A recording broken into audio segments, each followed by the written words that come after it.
ಈಗಾಗಲೇ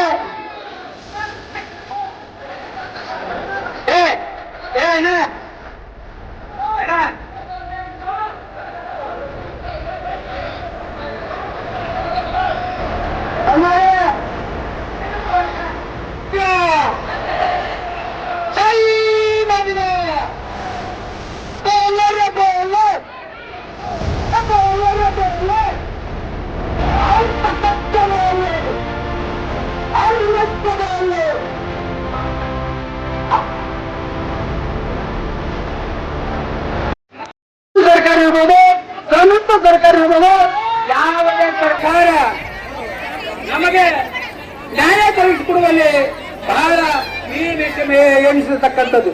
ಆದ್ದರಿಂದ ಇವತ್ತಿನ ದಿನ ಒಳ ಮೀಸಲಾತಿ ರಾಜ್ಯ ಸರ್ಕಾರಕ್ಕೆ ಆ ಒಂದು ಹಕ್ಕಿದೆ, ಈ ಜಾರಿ ಮಾಡಬಹುದು ಅಂತಕ್ಕಂಥ ಆದೇಶ ನೀಡಿ ಇವತ್ತಿಗೆ ಒಂದು ವರ್ಷವಾದರೂ ಕೂಡ ನಮ್ಮ ಕರ್ನಾಟಕದ ಮುಖ್ಯಮಂತ್ರಿ ಏನಾದರೂ ಸುಳ್ಳಿನ ಮುಖ್ಯಮಂತ್ರಿ ಯಾರಾದ್ರೂ ಇದ್ರೆ ಅದು ಸಿದ್ದರಾಮಯ್ಯ ಅಂತಕ್ಕಂಥದ್ದು. ಯಾಕಂದ್ರೆ ಸಿದ್ದರಾಮಯ್ಯನವರು ನಡೆದಂತ ಸರ್ಕಾರ ನುಡಿದಂತೆ ಮುಖ್ಯಮಂತ್ರಿ ಹೇಳ್ಕೊಂಡು ಜಮ್ಮ ಕತ್ಕೊಳ್ತಾರ.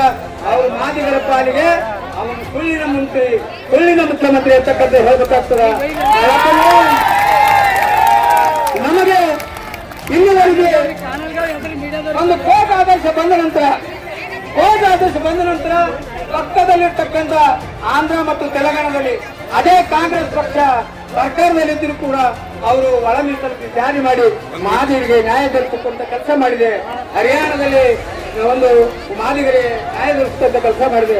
ಆದ್ರೆ ಕರ್ನಾಟಕದ ಮುಖ್ಯಮಂತ್ರಿಗೆ ಏನಾಗಿದೆ ಗೊತ್ತಲ್ಲ, ಅವರು ನಿಜವಾಗಲೂ ಸಾಯತನ ಮಾದಿಗರ ಶಾಪವನ್ನು ಇಡುವುದು ಸಾಯ್ತಾನೆ ಅಂತಕ್ಕಂಥ ಹೇಳ್ಬೇಕಾಗ್ತದ. ಅವ್ರು ನಿಜವಾಗಲೂ ಖಂಡಿತು 18 ಆದ್ರೆ ಮಾದಿಗರ ಬೇಡಿಕೆ 10 ತಾರೀಕು ಒಳಗಡೆ ಒಂದು ಅವನಿಗೆ ಮಾದಿಗರ ಶಕ್ತಿ ಏನಂತಕ್ಕಂಥ ತೋರಿಸ್ಕೊಡ್ತೀವಿ. ಮೊದಲೇ 2013ರಲ್ಲಿ ಸರ್ಕಾರ ಮಾಡಿದಂತ ಸಂದರ್ಭದಲ್ಲಿ ಅವನೇ ಹೇಳಿಕೆ ಕೊಟ್ಟಿದ್ದ, ಸದಾಶಿವ ಆಯೋಗದ ಜಾರಿ ಮಾಡದ ಹೋಗ್ಬೇಕಾಗಿ ನಾವು ಸೋತೀವಿ ಅಂತಕ್ಕಂಥದ್ದು.